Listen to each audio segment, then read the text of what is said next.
Hi Aries, welcome to your reading for the week of the 20th February, 20th till 26th. It's a general read, take what resonates, leave what doesn't, and we've got 5 card spread as usual using the True Black deck. I'll clarify with the Black Violet Tarot, the Cherry Blossom edition from Heidi. Love this deck at the moment, really nice. There's some fantastic illustrations in there, but we'll get to that in a minute. Energy across the bottom, 6 of Cups, the nostalgia card. It is looking to your past and going, oh, wasn't it great when?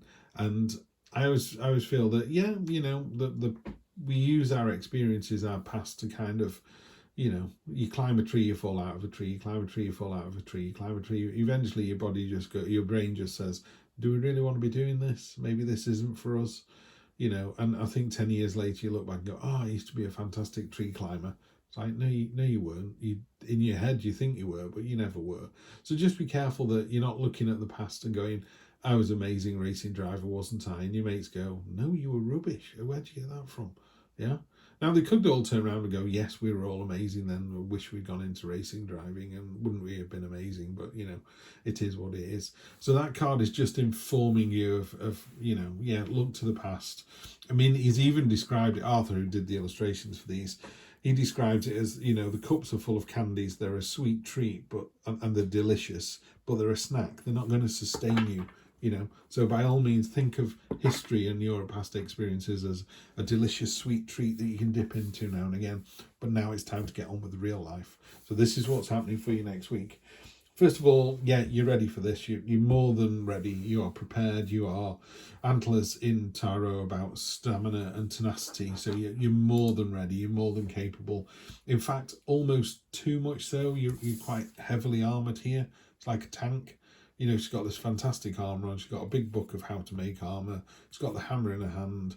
You know, she doesn't look particularly pleased about the armour she's made. You know, and it's fantastic. It does a great job.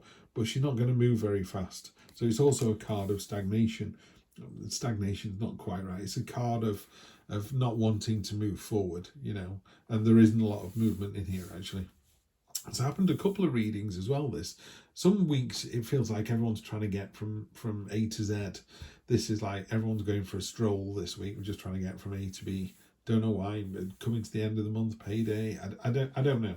But there just seems to be it's a very gentle energy this week, that's for sure. In your present expectation, the judgment card, you know, take a long hard look at yourself, basically. This one is very deliberately pointing at this card in the unexpected position. So I would say that this is probably the priority card in this read. But the judgment card talks about that. You know, you can go, oh, I did what I did because I was powerful. And they go, I used to be powerful, there's my crown. Well, I only did what I did because I had a partner and she wounded me or they wounded me. And you go, well, I've been in love and I've been wounded, you know, and they've got this spear. Usually this is, I think, is it Michelangelo? It's one of the archangels anyway, and it's the one that's the most normally drawn as the intersex being, so you can't tell whether it's male or female, and not that that's relevant with angels anyway. But yeah, it's one of the angels. So there's sometimes a feeling that spirit guides are kind of watching you or steering you. You know, some days you think, oh, should I do this or this? This feels like a week when you're going to be drawn to doing the stuff that's better for others. That's you're taking the higher ground throughout the week. So this is the important card this week. It's in the unexpected position, and it's the Queen of Pentacles. Queen of Pentacles is a safe space. You know, she's nurturing, loving, giving. She's brought the snake and the bird together, normally predator and prey, and they're just not interested anymore. It's a very diplomatic card. It's also the universe is kind of going, you know, whatever it is you need to do, the universe has kind of got your back. So the easiest way to describe this is you come to a crossroads and the universe wants you to go, well, you come to a fork in the road. The universe wants you to go left and you decide for some reason to go right. What will happen then is the universe will put another fork in the road with a big sign on it going go left, because it'll want you to get back on the path it wants you to be on. So you can choose with your own free will to continue turning right, and right again, and then you'll end up back where you started from. Or you can go the way the universe wants you to go. So this is what the universe does. It provides a safe space for you to do these things where you go, do you know what? I think I should give up my job. I think I should ask that person out. I think I should speak up the next time somebody mentions this. You know, the universe goes, yeah, we've got you. We've got you back. Short-term future, this is a really quiet week. I've got to say, Aries, this is a really quiet week. The Four of Swords, probably the gentlest sword card that there is. A time of solace and respite and rest and putting your feet up, and there's a minor blessing. So again, you've got a safe space and a minor blessing from the universe. So he's kind of looking after you this week, but there's nothing heavy. And then obviously spirit guides as well. Pardon me. So a very nurtured week. You're being nurtured this week. You're being looked after. And then maybe it's because they're prepping you for this card, which is the Three of Swords, the heartbreak card. It is a card of healing. It's, have you broken somebody else's heart? You need to draw a line under that. You know, you don't want someone hanging on and wasting their life hoping you'll come back. If you go, there's no chance, I have moved on. Or maybe you're pining for somebody. You know, you need to take a long, hard look at yourself and go, this is not going to happen, yeah? This situation. So the universe basically this week is just telling you to set yourself up and get ready to heal, yeah? You're in a nice, relaxed, easygoing. Feels like you're just sat in a canoe, just going down the stream. You know, there's no waterfalls, there's no rapids. You're just bobbling along right in the middle of the water, and it's lovely, lovely and relaxed. Yeah. And we have the Two of Swords, the Hanged One, the Moon, the Two of Pentacles. Oh, great, Page of Pentacles. Right, that's a really nice card to get there as well.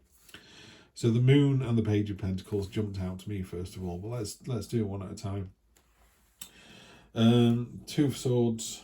So I'm doing this week. I'm trying to read, rather than just read as a Rider-Waite message every time. I try and read the cards the way the person whose deck it is has written them, because I think that does them a disservice.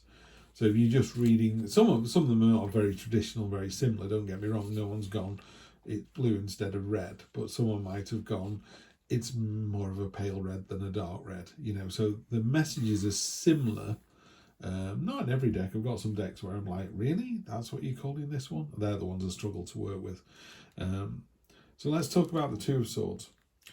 This represents choosing between two options. It may be difficult to choose a clear path right now because both options may seem equally good or equally bad. Those swords typically represent intellect. You'll notice that she's surrounded by water, which symbolises emotions. This card suggests you'll need to tap into logic and emotion, your head and your heart to make the decision that's best for you. So sat on top of this, you've got this really kind of steadfast, prepared card that's freeing you up to let your head and your heart kind of come to the surface and have that little dialogue between each other and go, right, what's best for us? Where should we go now? I mean, in other readings, the Two Swords can feel a bit sort of, keep away from me, I just want to make this decision. And eventually you'll put those two swords down and take the blindfold off. So this is it's got a bit of a scarcity mindset. It's got a bit of a navel gazing, you know, I'm feeling sorry for myself and I want to stay that way, clear off. Yeah. So it's pushing people away kind of card rather than drawing people in. On top of the Judgment card, this fits really nicely as well. You've got the Hanged One. The Hanged One is, you know, she's hanging upside down from the Tree of Knowledge. She wants to see the situation in a completely different way. It's important to note that she can untie herself from this at any point. She's chosen to be in this position. She's chosen to see the story from another side. It's also a card of losing the battle to win the war. Then in the unexpected position, I thought this was really interesting. You're being provided a safe space, and that's because we're letting our subconscious kind of fears come to the surface so that we can deal with them and we can realise what the issue is. Now, because this is a general read, I don't know what it is you're talking about particularly, but someone should be sat at home now going, this is all about my partner, or this is all about work, or this is all about that move to New Zealand that I've always wanted to do. This is letting, you know, the crayfish down here, it's letting your subconscious come to the surface so it can be dealt with. Yeah. In a more, I'm going to do exactly what I said not to, but in a more traditional Rider-Waite, there is a path between two pillars and the moon is coming up. So there is a direction. You know there's a path that you need to take. It's just having the courage and the kind of dawning realization, yeah, I need to do this. I can't stay doing what I'm doing. I need to move on. There's the judgment. There's a safe space provided by the universe.